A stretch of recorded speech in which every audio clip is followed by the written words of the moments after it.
where we were at yesterday, it was a lot rockier and a lot more technical. Out here, it's a lot more sandy. Whoops. Definitely a lot more comparable to what we would see desert racing for the most part. I mean, we do have some of the more technical stuff at desert racing, but we see a lot more kind of slot car, sand wash type terrain when we're racing. So this is a good kind of comparison to that, and to see how the car is going to handle kind of in a desert race setting with being out here in the sand washes. Is this the one with 35s? Huh?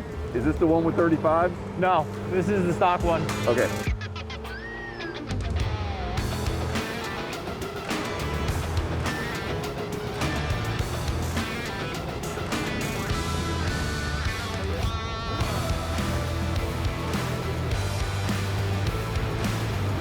This is a great testing spot. This is a great car for out here. Yeah. This terrain is probably the closest we can get to for like actual race settings. I mean, it's a little bit smoother than what we're used to, but it's not as rough and rocky and technical like Geyser Loop is. Yeah, but no, this thing, it handles really well. Yeah. And honestly, fast. the more I drive it, the more I get comfortable with it, to the point where, you know, I can play with this thing and test its limits. And even just driving it so much yesterday and then today, like, I'm already able to figure out how to pitch the car into corners and how to throw it and maneuver it where I want. And I mean, the learning curve is not like how the Mav R was when it came out.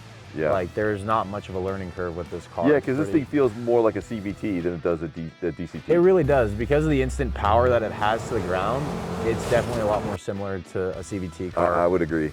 Yeah, no, this thing is... It's kind of like a nice combination between the two, you know, between a real DCT car and a CVT. Yeah. I think it marries the both well together. Yeah, I would agree with that. But as I drive it more, I'm more comfortable in it, and I can, you know, toss it like similar ways that I was able to toss like my X3 or the Mav R. Yeah. And I think just as I get more comfortable in it, and as consumers get more comfortable in it, the capabilities of their driving will get better with that. Yeah. Well, let's go rip. All right.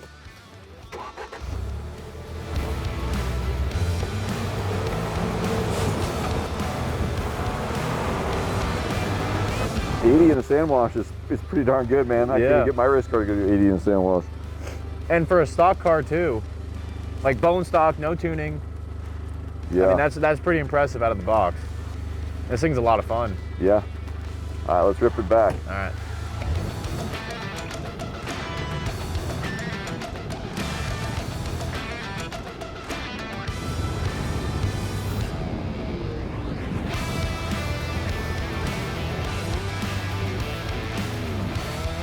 I didn't realize how narrow this trail was. Yeah. Oh, heck yeah, that reverse cam is really good. Look at that. Oh, yeah. You know, in an X3 or a Mav R, and especially a Pro R, we would have been on our side by now. I think with how heavy this car is and how low center of gravity it is, it keeps it planted more to the ground. When you're tossing it into corners like that, like, it may be heavy, but it's got the power to back it up.